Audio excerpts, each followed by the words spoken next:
नमस्कार, मैं हूं आशीष सागर और आज 14 जनवरी मकर संक्रांति की आप सबको हार्दिक शुभकामनाएं। इस वक्त हम खड़े हैं बांदा की के नदी के तटबंध में और ये मेरे पीछे आप देख रहे हैं निमी नाला। सामने इधर आप देखेंगे तो ये सीधी नदी जा रही है, वो टंकी बनी है पानी की, सीधे सामने नदी है। अगर जूम करके दिखाएं तो सामने नदी है। कुछ कीर्तन भजन सुनाई दे रहे होंगे और उस टंकी के पीछे ठीक भूरागढ़ का किला है जहाँ पर आज नटबली का मेला लगा हुआ है। प्रशासन ने बड़ी चाक चौबंद व्यवस्था कर रखी है और 2 दिन पहले से जो है डीएम साहब के नेतृत्व में सारा प्रशासन उस मेले की तैयारी में जुटा हुआ था। अब आप कहेंगे कि मकर संक्रांति में नदी में नहाया जाता है, नाले की दुर्गंध क्यों ले रहा है खड़े होकर के। तो अब क्या किया जाए भाई, नदी में ये दिखाना पड़ेगा ना कि नदी हमारी कितनी पवित्र है। एक तरफ ये नाला है, निमी नाला, और इसका झाग उठा हुआ फेना थोड़ा सा देख लीजिए। ये छावी तालाब के अंदर से निमी पार होते हुए आता है। और आपको ये भी बता दूं कि इसके नदी में शहर के 3 नाले, जिसमें निमी नाला है, स्वराज कॉलोनी जेल रोड का नाला है, और आपका जो है ये क्या बोलते हैं जेल रोड स्वराज कॉलोनी का नाला हो गया, और एक भूरागढ़ के पास गिरता है दुरेड़ी की तरफ से, वो नाला हो गया। तो इस तरह से करके ये 3 नाले शहर के जाके इस नदी में मिलते हैं और बिना वाटर ट्रीटमेंट प्लांट के मिलते हैं। जबकि हाल ही में भी 1 महीने पहले डीएम साहब ने बैठक ली थी तो उसमें कहा था कि वाटर ट्रीटमेंट प्लांट लगा करके ही इसमें पानी डाला जाएगा। हमीरपुर में लगा हुआ है। इत्तेफाक से समझ लीजिए कि बांदा में हम लोगों ने जब एनजीटी में एक याचिका दाखिल करी थी 3-4 साल पहले, तो उसमें भी ये आदेश हुए थे।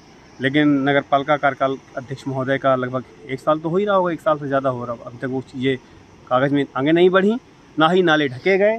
सीधा नाला जा रहा है और पूरे 20 लाख की शहर की आबादी का मलबा, मल, मूत्र, पूरा जितना होता है अपशिष्ट, मानव अपशिष्ट, वो सब इसमें जाता है। और इसमें हम आज के दिन ही नहा करके अपने आप को पवित्र कर रहे हैं। अब तर्क ये देंगे बहते हुए जल में सब कुछ साफ़ होता है, तो बहते हुए जल में सब कुछ साफ़ तो होता है, लेकिन आंखों देखा मैल कौन खाएगा। अब इसमें कैसे नहाया जाएगा?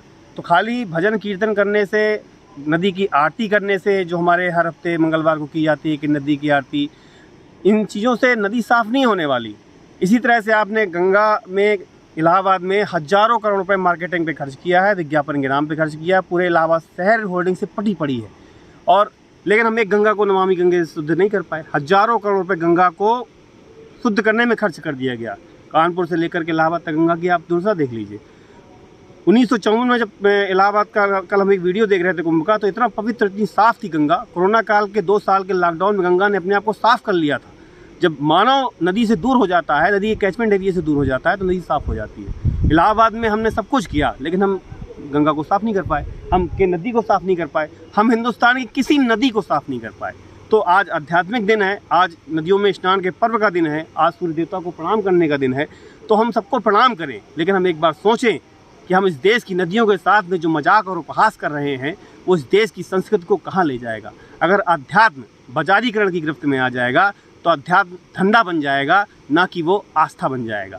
नदियों का खनन एक तरफ है कि नदी का मड़ौली खुर्द है, बरियारी है, मरका है, चरका, खदानों के नाम भी आप सुनिए, मरका, चरका, इस टाइप की खदानें हैं कि उनमें अब क्या क्या कहा जाए उनके लिए। आपकी खंड 77 नंबर में आज ही पैसा बटा है किसी रोहित यादव के नाम से, बंसल जी ने बांटा है। लोग उनको लिख देते हैं बौना बंसल, अजीब अजीब तरह के नाम लिखते हैं पत्रकारों के लिए। उनको मतलब ये भी नहीं लगता कि हम क्या कर रहे हैं यहाँ पे, और लगा के पोकलैंड पूरा नदियों को ताबड़तोड़ तरीके से चीरा जा रहा है।